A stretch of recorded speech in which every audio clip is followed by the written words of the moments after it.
जी हाँ दोस्तों, नमस्कार। एक बार फिर से आपका हार्दिक स्वागत और अभिनंदन है आपके अपने YouTube चैनल विकास चौधरी आरएस के ऊपर। जैसा कि हमारी स्कूल व्याख्याता भर्ती परीक्षा के लिए पीवाईक्यू सीरीज चल रही है, उसी संदर्भ में आज हम लोग लेकर आए हैं स्कूल व्याख्याता भर्ती 3 जनवरी 2020 का पेपर। दोस्तों, ये सेशन, ये सीरीज आपकी तैयारी को सफलता तक लेकर जाएगी, ऐसी मुझे आशा और अपेक्षा है आपसे। तो दोस्तों, बिना समय गवाए हम लोग अपना सेशन स्टार्ट करते हैं, अपनी क्लास स्टार्ट करते हैं। फिर से एक बार अपने पास आया है मिसिंग वाला, एक सीरीज का क्वेश्चन आया है। तो दोस्तों, आप लोग इसके अंदर एक रिलेशन देखो। अपने पास यहां से यहां तक ये हो रहा है प्लस का 2, एक बार यहां से यहां तक प्लस होगा, फिर ये यहां से यहां तक प्लस हो रहा है अपने पास देखो 5। इसका मतलब है कि ये यहां पर प्लस 2 होगा तो फिर प्लस 3 होगा, फिर प्लस 4 होगा। तो दोस्तों, ये 2 के बाद आया 4, 4 के बाद अपने पास आएगा 7 आएगा। देखो, पहले 2 प्लस हुआ, 3 प्लस हुआ, 4 प्लस हुआ, लास्ट में अपने पास क्या हुआ, प्लस 5। इधर से आप देखोगे 3 से 7, 4 प्लस हुआ, फिर यहां प्लस होगा, फिर यहां प्लस होगा, और फिर यहां से लेकर यहां तक आप लोग देखोगे तो आपको 10 प्लस दिख रहा है। अपने पास 4 प्लस हुआ तो 4 के बाद 6 प्लस होगा, 6 के बाद 8 प्लस होगा, और फिर अपने पास 10 प्लस होगा। तो 6 प्लस होगा तो 7 में अगर 6 प्लस होगा तो अपने पास 7 और 6 कितना आ जाएगा, 13। ऑप्शन नंबर क्या आ जाएगा, आंसर भाई ए।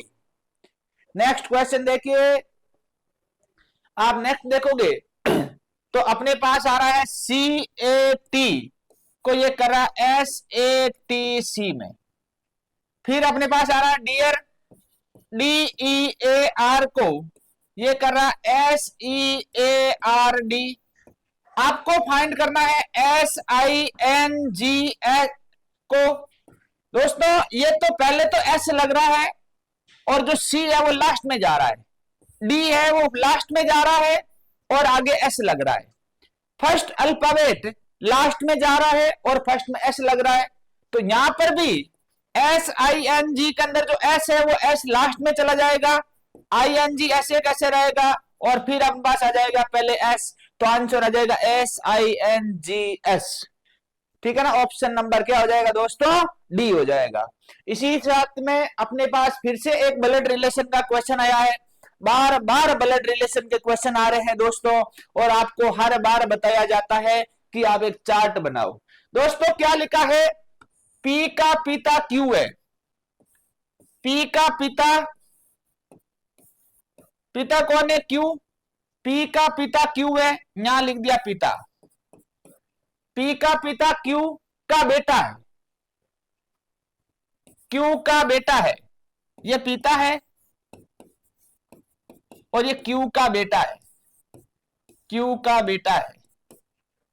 पी का पिता, ये पी का पिता कोई भी अपना शब्द ले लेते हैं, एक्स है जो कि क्यू का बेटा है। पी का पैतृक चाचा, ये लिखा हुआ एम, पी का पैतृक चाचा है। चाचा का मतलब है पिता का भाई है। पिता का भाई कौन है भाई, अपने पास एम है। और एन क्यू का भाई है, एन क्यू का भाई है। ये लो भाई, एन अपने पास है, ये भाई है, और ये आ जाएगा एन है।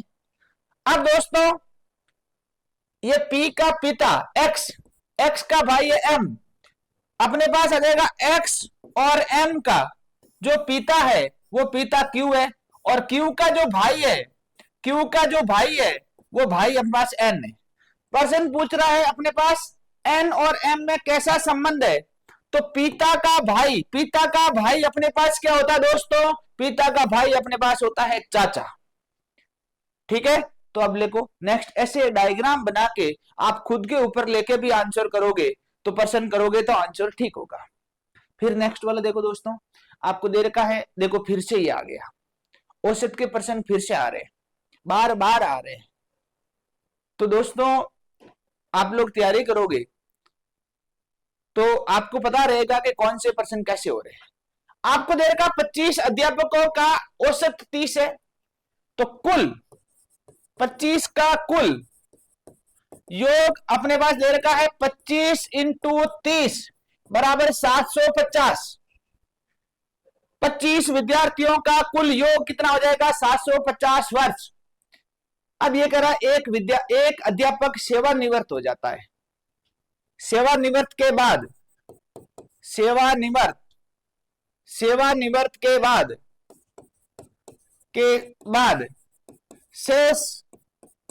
शेष 24 अध्यापकों के आयु का योग पहले कितना था दोस्तों? 750। जो एक बार हुआ उसकी आयु कितना दे रखा है अपने पास? कितना दे रखा है? 60 वर्ष दे रखा है। तो आप 750 में से 60 को माइनस करोगे 690 वर्ष होगा। 690 वर्ष शेष 24 अध्यापकों का। फिर ये प्रश्न कह रहा है कि सेवानिवृत्त अध्यापक की नियुक्ति उस अध्यापकों के स्थान पर की गई अध्यापकों के औसत आयु से एक कम हो जाती है। मतलब एक अध्यापक बाहर हो गया तो एक अध्यापक अंदर आया। अंदर आने के बाद वापस कितने वापस हो गए? 25 हो गए। पहले 25 थे, एक बार हुआ, कितने बचे? 24। फिर एक नया अध्यापक आया उसकी जगह, तो कितना हो गया? 25। तो नया अध्यापक आने के बाद अध्यापक आने के बाद आयु का योग। अब नया अध्यापक आने के बाद कुल अध्यापक तो 25 ही है, लेकिन औसत आयु कितने? 1 वर्ष कम हो जाती है। पहले कितने थी? पहले थे 25। अब कितनी हो जाएगी? अब अपना हो जाएगी 24। तो इसको गुणा करोगे तो अपने पास ये कह रहा है, देखो सॉरी, पहले औसत आयु अपने पास कितनी थी? 30। तो अब अपने पास कितनी हो गई दोस्तों? अब अपने पास हो गई 29। तो आप इसको गुणा करोगे, 25 को 9 से गुणा करोगे 225, अंशिल 22 लगी, 25 दूना हो गया अपने पास 50, और ये आ जाएगा अपना 725 वर्ष। नया अध्यापक आने के बाद 25 अध्यापकों की आयु का योग 725 है। नया अध्यापक आने से पहले 24 अध्यापकों के आयु का योग कितना था? 690 थे। तो नए अध्यापक की आयु की आयु देखो, यहां पर तो नया अध्यापक था 725 में और 690 के अंदर अध्यापक नहीं था, तो ये आयु कितनी बचेगी अपने पास? 35 वर्ष। कितनी बचेगी दोस्तों? 35 वर्ष। ऑप्शन नंबर क्या हो जाएगा? सी। अब नेक्स्ट क्वेश्चन देखिए। आपके पास देखो कितना अच्छा क्वेश्चन है, हर लेक्चर में आ रहा है। बस आप भगवान से दुआ करना कि आपके भी एग्जाम में आ जाए। बार बार आपको मैं कह रहा हूं दोस्तों, बार बार आपको कह रहा हूं कि अगर आप बहुलक बराबर, देखो पढ़ने में अलग दे रखा है बहुलक, आप अगर कंटिन्यू आप आपके अपने YouTube चैनल को देख रहे हो तो दोस्तों ये हर बार ये प्रश्न आ रहा है, हर बार मैं सूत्र याद करवाने का प्रयास करता हूं कि बहुलक माध्यका के अंदर सबसे अलग दे रखा है बहुलक बराबर 3 माध्यक, इसके अंदर 3 अक्षर दे रखा, तो 3 माध्यक माइनस 2 माध्य। इन दोनों के अंदर दो बराबर करते हैं, एक माध्यका को इधर शिफ्ट करते हैं, तो ये हो जाएगा बहुलक माइनस माध्यक। एक माध्य को शिफ्ट किया तो 2 माध्यक 2 माध्य बचेगा।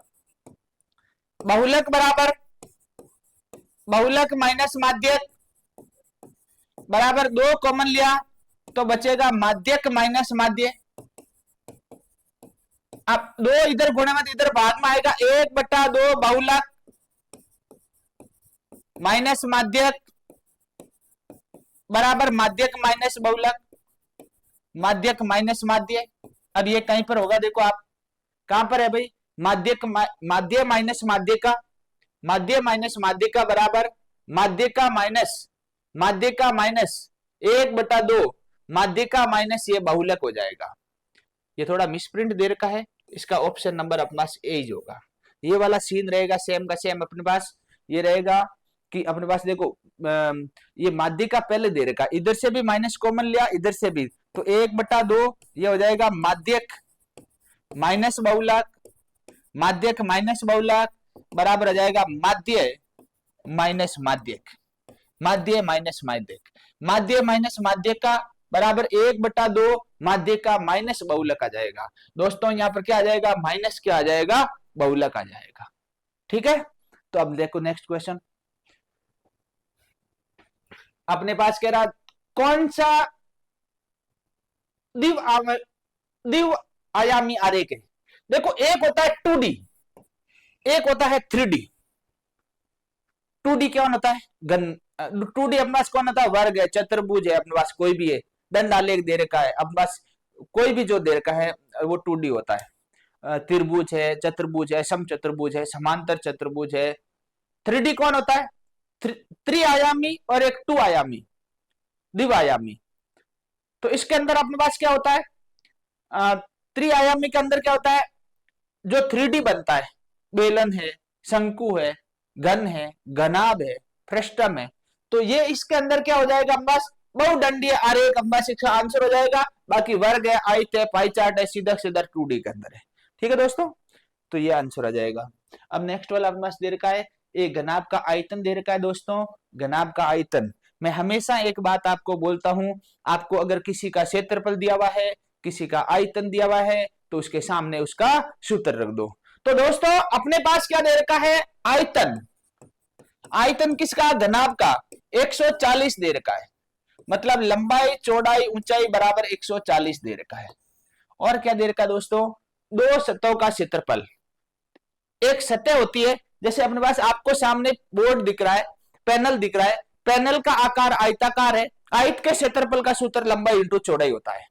कमरे की एक दीवार होती है, दीवार का क्षेत्रफल लंबाई इंटू चौड़ाई होती है, उसका आकार आयताकार होता है। घनाभ का प्रत्येक पृष्ठ आयताकार होता है, प्रत्येक पृष्ठ का क्षेत्रफल आयत का क्षेत्रफल होता है, लंबाई इंटू चौड़ाई होता है। ठीक है दोस्तों, तो अगर अपने पास घनाभ की बात करें तो दो ब्रैकेट में L B plus B H plus H L, मतलब ये एक पृष्ठ का क्षेत्रफल, एक पृष्ठ का क्षेत्रफल, एक पृष्ठ का क्षेत्रफल, टोटल 3 को 2 से गुणा करोगे। कमरे के अंदर 6 पृष्ठ होते हैं, मतलब घनाभ के अंदर 6 पृष्ठ होते हैं दोस्तों। ठीक है ना, 6 पृष्ठ होते हैं और 4-4 किनारे होते हैं, मतलब टोटल 12 किनारे होते हैं। 4 लंबाई होती है, 4 चौड़ाई होती है, 4 क्या होती है, ऊंचाई होती है। तो दोस्तों अब देखो आपके पास क्या दे रखा है, एक पृष्ठ लंबाई इंटू चौड़ाई, मतलब एल बी का मान दे रखा है, एक पृष्ठ का क्षेत्रफल दे रखा है 28। फिर दूसरे पृष्ठ देखो, दूसरा पृष्ठ क्या हो जाएगा, बी एच, बी एच का मान दे रखा है अपने पास, बी एच का मान दे रखा है 20 सेंटीमीटर स्क्वायर। ये यहाँ पर 2 नहीं है दोस्तों, ये मिसप्रिंट है, सेंटीमीटर स्क्वायर है। यहाँ पर भी ये दोस्तों ये मिसप्रिंट है, ये सेंटीमीटर स्क्वायर है। ठीक है, तो फिर अपने पास क्या रखोगे आप, इसके अंदर एक बार ये रखोगे मान, एक बार ये रखोगे, तो आपको दे रखा एल और बी का मान तो आप रख दिया 28 इंटू एच बराबर 140। तो ये h बराबर आ जाएगा 140/28। 7 के पहाड़े से जाता है 7 दूनी 14 और ये आ जाएगा 7 चौक 28 बराबर 5 सेंटीमीटर अपने पास आ जाएगी ऊंचाई बराबर। ठीक है दोस्तों, इसी तरह से आप अगर निकालोगे तो अपने पास आ जाएगा h का मान यहां रखोगे तो ये b इंटू 5 बराबर आ जाएगा 20, तो b बराबर आ जाएगा 4 सेंटीमीटर। लंबाई आ गया, चौड़ाई आ गया, और फिर अपने पास एल बी एच का मान दे रखा है दोस्तों। तो अपने पास ऊंचाई का मान 5 आ गया, चौड़ाई का मान 4 आ गया। आपको क्या ज्ञात करना है, ऊंचाई ज्ञात करना है। तो अपने पास अपने पास लंबाई ज्ञात करना है। तो लंबाई के लिए आप उसकी जगह देखो बी एच का मान रख दोगे, तो एल इंटू 20 बराबर 140, तो यह आ जाएगी लंबाई बराबर आ जाएगी 7 सेंटीमीटर। लंबाई 7 है, चौड़ाई अपने पास, ऊंचाई अपने पास 5 है और चौड़ाई अपने पास 4 है। कुल किनारे 12 होते हैं, बराबर 12, जिसमें से अपने पास 4 है, 4 लंबाई होती है, 4 चौड़ाई होती है और 4 ऊंचाई होती है। ठीक है दोस्तों, ये 4 लंबाई प्लस चौड़ाई प्लस ऊंचाई, 4 लंबाई प्लस चौड़ाई प्लस ऊंचाई, 4 कॉमन लोगे तो 4 ब्रैकेट में ये आ जाएगा, देखो 7 5 12 4 16 और 16 चौक 64 आपका आंसर आ जाएगा दोस्तों। 64 का मतलब ऑप्शन नंबर क्या हो जाएगा, डी हो जाएगा। ठीक है, इसी तरह से अपन नेक्स्ट क्वेश्चन देखते हैं दोस्तों। आपको दे रखा है एक पार्टी में शाकाहारी और मांसाहारी दो प्रकार के लोग हैं, व्यंजन परोसे जाते हैं। कुछ व्यक्तियों ने केवल शाकाहारी भोजन लिया, कुछ ने कुछ मांसाहारी भोजन लिया और कुछ ने कुछ नहीं लिया, कुछ ने दोनों भोजन लिए, शेष में किसी प्रकार का भोजन नहीं लिया।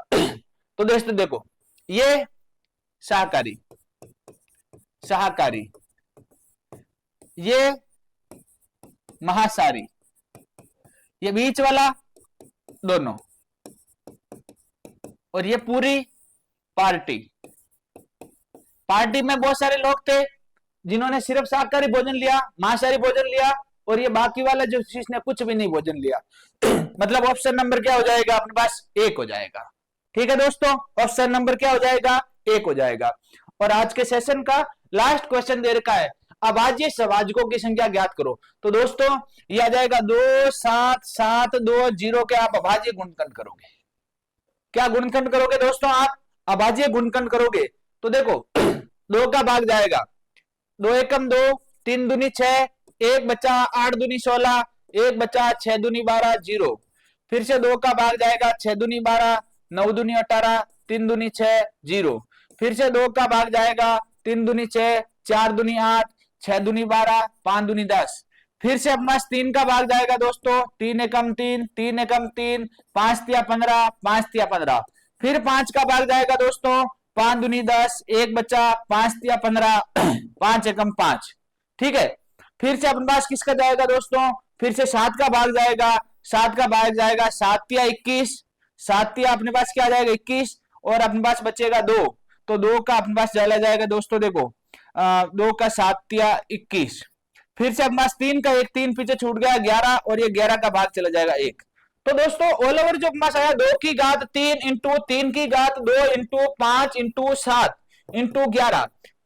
कोई भी अभाज्य अंक रिपीट हो रहा है तो उसको काउंट डबल टाइम नहीं करना है। जैसे 2-3 बार काउंट हो रहा है, एक बार ही काउंट करना है। 1 2 3 4 और 5, टोटल कितने अभाज्य अंक आ रहे हैं? 5। तो ऑप्शन नंबर कौन सा हो जाएगा दोस्तों?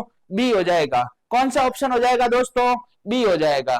तो इसी तरह से ये आपका जो पेपर है, ये सीरीज कंप्लीट हो गई है। सीरीज अपने पास ये पेपर कंप्लीट हो गया है, और ये सीरीज कंटिन्यू चलती रहेगी जब तक 2011 से लेकर 2025 तक आपका पेपर कंप्लीट नहीं हो जाते। तो दोस्तों हिम्मत मत खोना, दोस्तों हिम्मत मत खोना, अभी बहुत आगे जाना है, अभी बहुत आगे जाना है। जिन्होंने कहा था तेरे बस का नहीं है, जिन्होंने कहा था तेरे बस का नहीं है, उन्हें भी करके दिखाना है दोस्तों, उन्हें भी करके दिखाना है। और वो दिखाने के लिए आपको 2025 जून का पेपर विकास सर के यूट्यूब चैनल पर सारी क्लासें आ रही है, कंटिन्यू बैक टू बैक क्लासें आ रही है। तो इसी के साथ हमारी क्लासें खत्म हो रही है, आज की क्लास खत्म हो रही है। जय हिंद, जय भारत दोस्तों।